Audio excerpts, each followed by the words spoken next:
जय श्री राम दोस्तों। आज हम शुरू करते हैं एस्ट्रोलॉजी की क्लास नंबर 19। हम पढ़ रहे हैं योग, दोष और राजयोग के बारे में। आज इसी श्रृंखला में हम एक पढ़ते हैं नीच भंग राजयोग।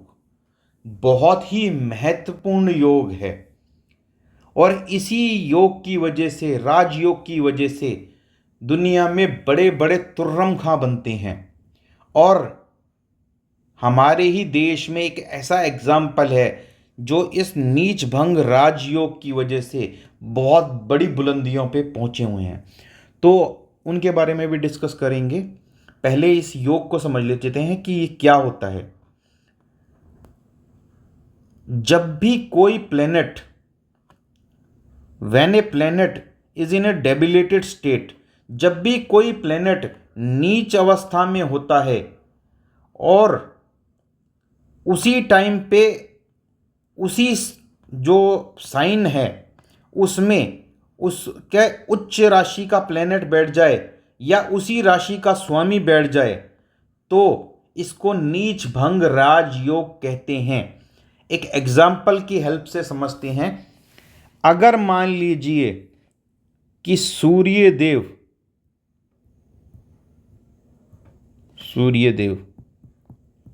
आपके फर्स्ट हाउस में प्लेस्ड हो गए सन, और यहाँ पे 7 नंबर राशि लिखी है, तो सूर्य देव किस राशि में नीच अवस्था के होते हैं? 7 नंबर में नीच अवस्था के होते हैं। अब 7 नंबर में जो प्लेनेट उच्च अवस्था का होता है वो अगर सूर्य देव के साथ में बैठ गया, तो उच्च अवस्था का कौन होता है? यहाँ पे सैटर्न। एक पीछे वीडियोस बनाया हुआ है हमने, उन वीडियोस को देखिए, खास तौर पे उस वीडियो को जहां पे हमने उच्च के प्लेनेट और नीच अवस्था के प्लेनेट्स की बात की है। तो सूर्य देव 7 नंबर राशि में नीच अवस्था के होते हैं और शनि देव यहीं पे उच्च अवस्था के होते हैं, और 7 नंबर का स्वामी होता है शुक्र ग्रह, वीनस। तो अगर सूर्य देव के साथ में शनि देव बैठ जाएं तो ये नीच भंग राजयोग बनता है। लेकिन अगर सूर्य देव के साथ में जो 7 नंबर के स्वामी हैं वो स्वयं बैठ जाएं, यानी कि वीनस, तो भी ये नीच भंग राजयोग बनाते हैं। ठीक है, तो पहला पॉइंट क्लियर हुआ। दूसरा point, when the planet is in debilitated state in a particular sign and at the same time the lord of that sign goes and sits in the sign of planet that is debilitated. अब इसका कहने का मतलब क्या है कि मान लीजिए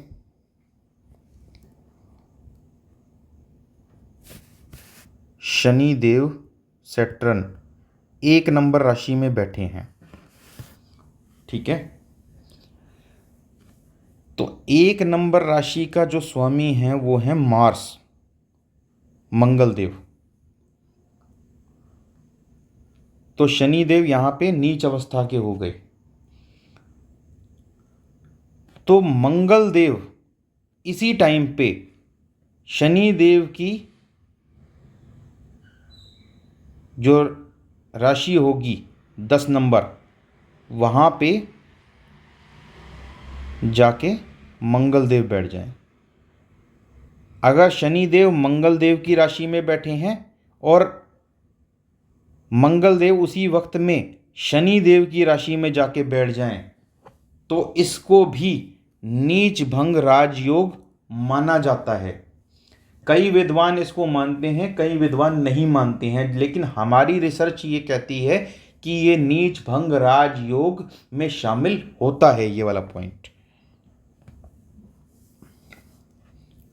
अगर प्लेनेट डेबिलिटेड स्टेट में है और उसी समय the lord of that sign of और a planet is exalted in the that sign aspect the debilitated planet. अब इसका कहने का मकसद क्या है कि मान लीजिए कोई भी प्लेनेट है, जैसे कि मान लेते हैं चंद्रदेव। चंद्रदेव 8 नंबर राशि में नीच अवस्था के होते हैं और मंगल देव जो कि 8 नंबर राशि के स्वामी हैं वो बैठ गए 10th हाउस में। तो 10th हाउस में बैठ के मंगल देव इस हाउस पे दृष्टि डाल रहे हैं। तो जब मंगल देव ने यहाँ दृष्टि डाली तो भी चंद्रदेव का नीच भंग हो गया। तो पहले तो चंद्रदेव नीच अवस्था में आ गए थे, तो ये वर्स्ट रिजल्ट देते हैं। तो नीच अवस्था में आने के बाद जब कोई प्लेनेट उस प्लेनेट का नीच भंग कर देता है, नीच अवस्था को भंग करना इज कॉल्ड नीच भंग राजयोग। ठीक है, किसी भी जगह से। अब मंगलदेव मान लीजिए कि यहाँ की जगह, सामने की जगह मंगलदेव विराजमान हो जाएं फर्स्ट हाउस में। अब मंगलदेव की चौथी दृष्टि, 1 2 3 4, चौथी दृष्टि चंद्रदेव पे आ जाए तो भी यहाँ से भी इनका नीच भंग हो गया। ठीक है, अब एक और एग्जांपल ले लेते हैं।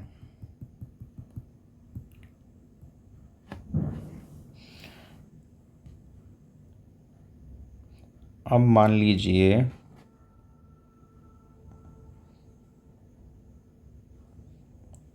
सूर्यदेव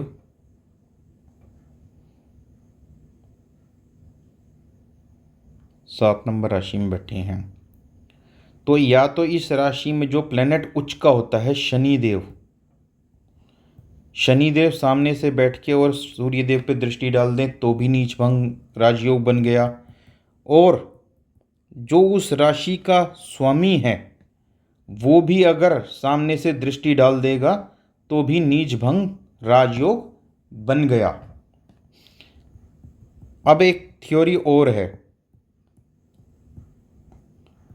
वो कहते हैं कि अगर मान लीजिए सूर्यदेव का ही एग्जांपल लेते हैं कि सूर्यदेव 7 नंबर राशि में बैठे हैं। ठीक है, या रहने दीजिए, सूर्यदेव का बार बार हो गया। अब मान लीजिए जुपिटर का एग्जांपल लेते हैं।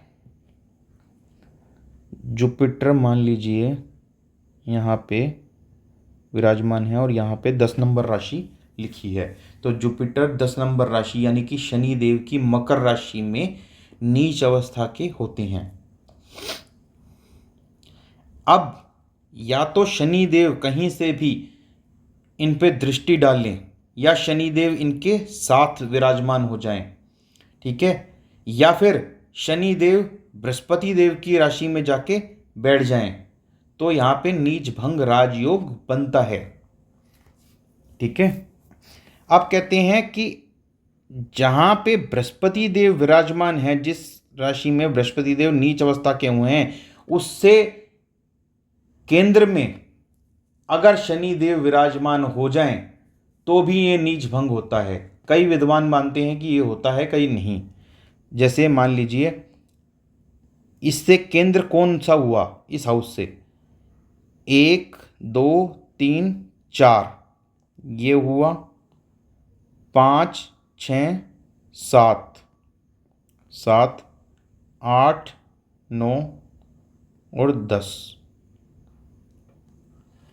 या तो इसी खुद के ही हाउस में 11th हाउस में विराजमान हो जाएं शनिदेव जुपिटर के साथ में ही, या फिर 3rd हाउस में विराजमान हो जाएं अपने से 4th, 1 2 3 4 सॉरी 4th यहाँ आएगा।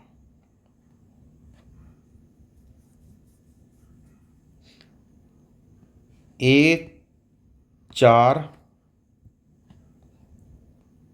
5 6 7 7 यहाँ आएगा, 8 9 और 10 यहाँ आएगा, सॉरी।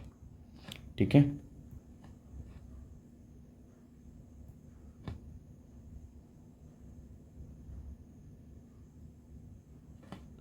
एक मिनट दोबारा लेते हैं। या तो 11वें हाउस में खुद बैठ जाएं या 1 2 3 4 चौथा हाउस ये हो गया, 5 6 7, सातवां हाउस ये हो गया, 8 9 10, 10वां हाउस ये हो गया। तो अपनी ही जहाँ से वो नीच अवस्था के हुए हैं वहीं पे ही वहाँ से केंद्र में बैठ जाए वो प्लेनेट जिसकी राशि में वो नीच किए हुए हैं, तो भी ये नीच भंग राजयोग कहलाता है। नीच भंग राजयोग में देना तो चाहिए, इस जो राजयोग को है पहले सबसे पहले ये वर्स्ट रिजल्ट देने चाहिए, लेकिन जब इसका नीच भंग हो जाता है तो ये बड़े बड़े राजयोग से भी बड़ा राजयोग का फल देता है।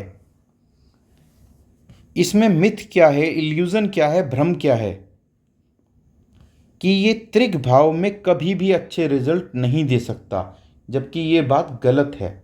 ये त्रिक भाव में भी अच्छे रिजल्ट दे सकता है कुछ कंडीशंस में। अब इस योग का लेस पॉजिटिव इम्पैक्ट कब मिलेगा?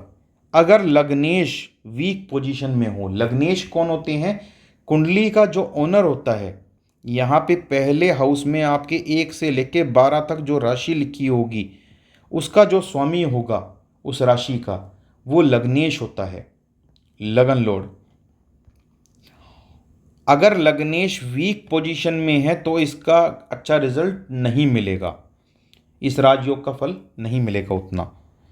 अगर उस जो ये प्लेनेट राजयोग फॉर्म कर रहे हैं उन प्लेनेट्स की खुद की ही डिग्री वीक है, ठीक है, या फिर उन पे किसी मेलिफिक प्लेनेट की दृष्टि है, तो फिर ये नहीं मिलेगा। एस्पेक्ट ऑफ मेलिफिक प्लेनेट, तो इसका उतना अच्छा योग नहीं मिलता है। ये योग बेस्ट रिजल्ट कैसे देगा?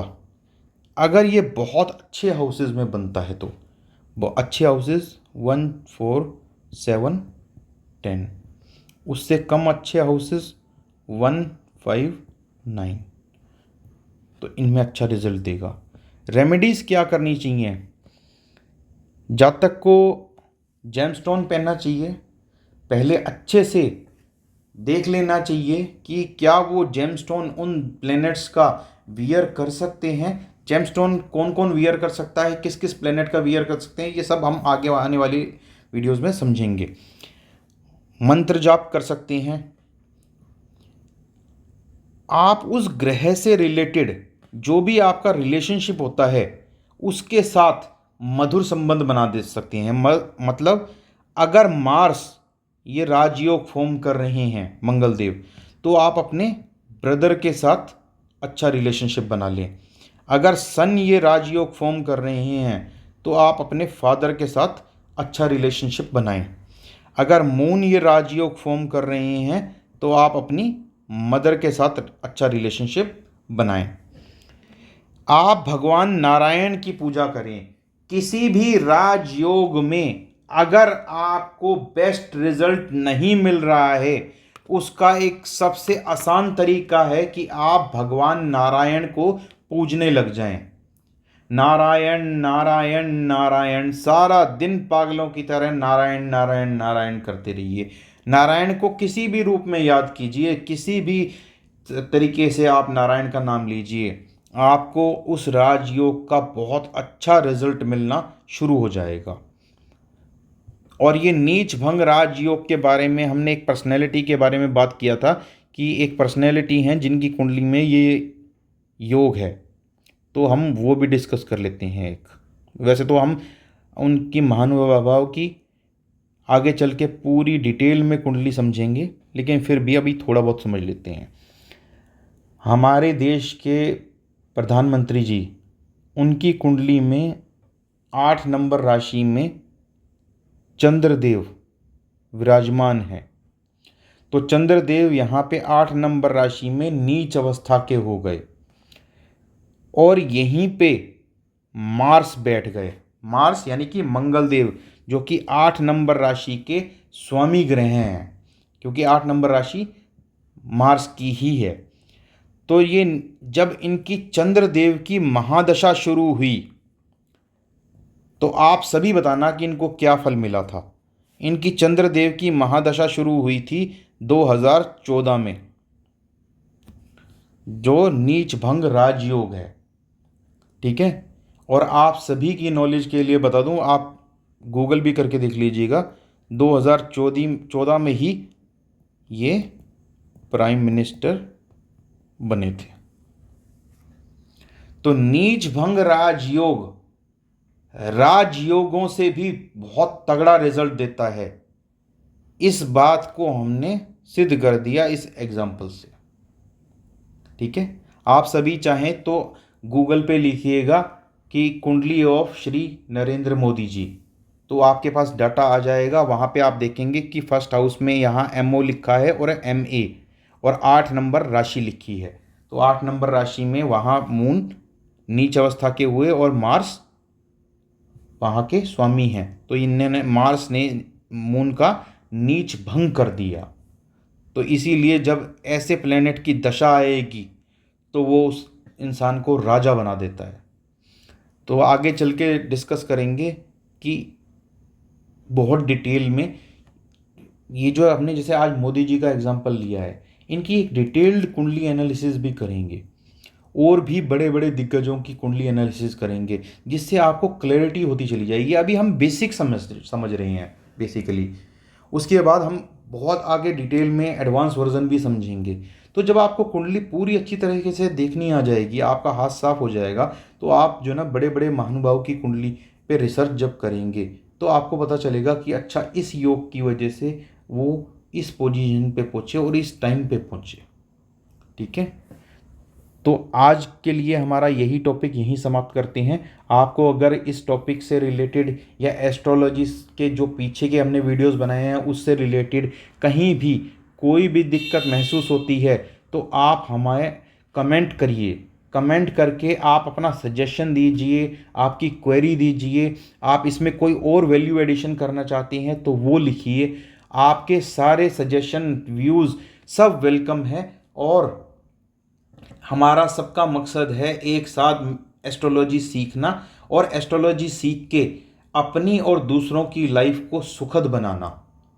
तो इसी आशा के साथ आज का वीडियो यहीं समाप्त करते हैं और मिलते हैं हम नेक्स्ट वीडियो में। तब तक के लिए जय श्री राम।